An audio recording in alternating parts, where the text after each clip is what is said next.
Hello there. Last week I told you I would show you a couple of little changes or shortcuts or items that improved my way of working while crocheting. This is the end of the sleeve or the beginning of the sleeve of the jacket that you saw last week. This is the sleeve, the beginning of the sleeve of another jumper that I've made, and I will come back to it next week. This is just a sample, 4 rows of treble stitch. And this one here, it doesn't look very much, but it's the beginning of basket weave and the basic first row. All 4 items have begun with this row. I did not start using a row of chain and working back into the chain to make the beginnings of my pattern. So tonight I'm going to show you, if possible, the way I did that basic first row, and hopefully you will find it helpful too. I have my little flip camera sitting on my ironing board with a glass cloth on it for a white background, and I'm trying to work with my hands round the camera so that you can see what I'm looking at. So I made my loop and I put it onto the needle. I hold my wool as if it's for knitting rather than crochet. I could never do it the other way. So yarn around the hook and you begin with 3 chain. 1, 2, 3. I'm trying to work slowly and I'm trying to have the stitches fairly loose so that you can see what I'm doing. So it's back into, and I didn't do that properly, back into that first stitch, right? It comes in 3 parts, 2 bars at the top and 1 underneath. Yes, so there's 1 bar under the needle and 2 bars of it at the top. I put the wool over the needle and pull it through. Now this is where your change comes. These are like normal treble stitches, or I think you in America would call it a double crochet. We call it a treble crochet. So I've just come through here and I put the yarn around the hook and I come through that once. I now have my 3 stitches on the needle, 3 loops. I put the yarn around the hook and I come through 2, yarn around the hook and I come through 2. When you straighten that up, you have what looks like 2 gateposts. So I put the yarn around the hook and I go back into that first stitch, the top of the first stitch, picking up both loops. Sorry, I'm very slow. You go into the top and you pick up both loops. I forget whether I'm looking at the screen or looking at the work behind it. So it's yarn around the hook again and you pull it through once. This is the loop I've just made, so I put the yarn around the hook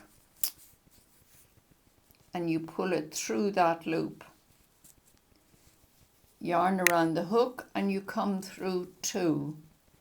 Yarn around the hook and you come through 2. And you see you now have 3 posts.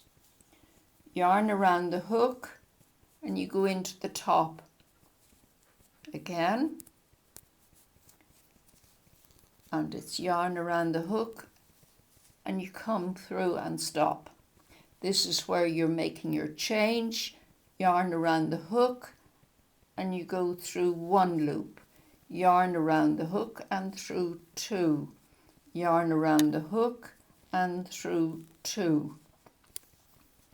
Yarn around the hook, in through the top of your stitch. I'm sure my voice is very monotonous at this stage, but it's better to go slow and let you really catch on to what I'm doing. Yarn around the hook and through that loop. Yarn around the hook and continue the stitch through 2 and through 2. I'm going to make 10 stitches. I'm telling you that now because I'll stop when I come to 9 because I make another slight change. So it's through both sections at the top of your stitch.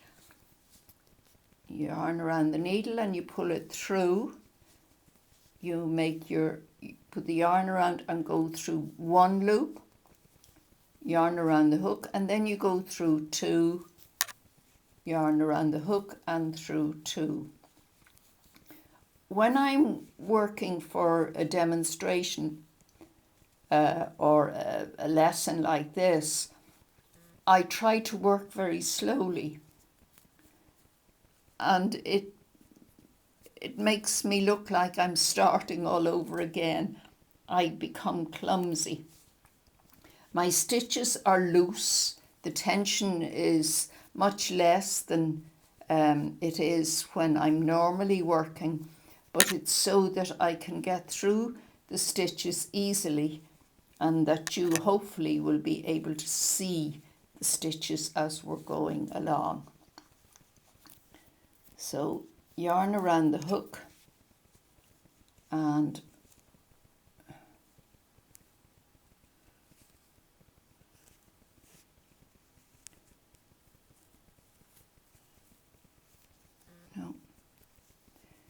see which ones.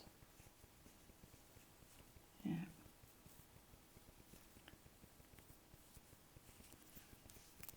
Oh. Yarn around the hook and through both. Yep, that's it. Yarn through. Nope. Got a bit of something I shouldn't have there. Nope. Oh, to blazes. Let's go back and do it again. Go back, yarn around the hook.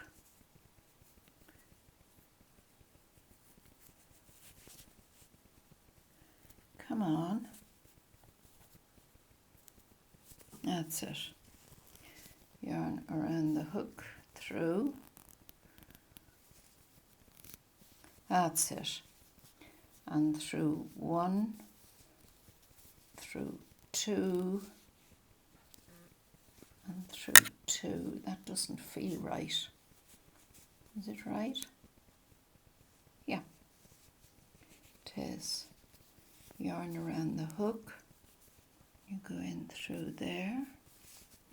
Yep. And through 1. Through 2 and through 2. Ah, come on.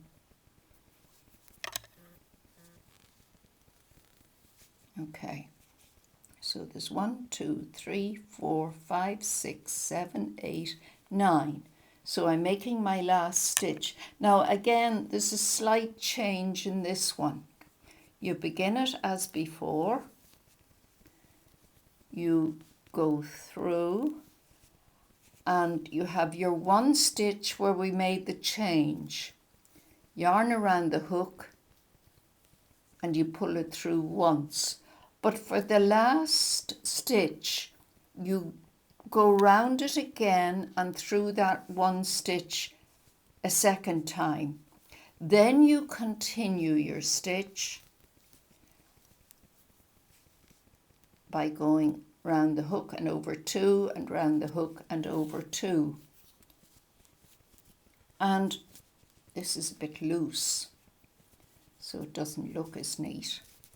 But by giving that extra little loop here, it gives you a proper corner.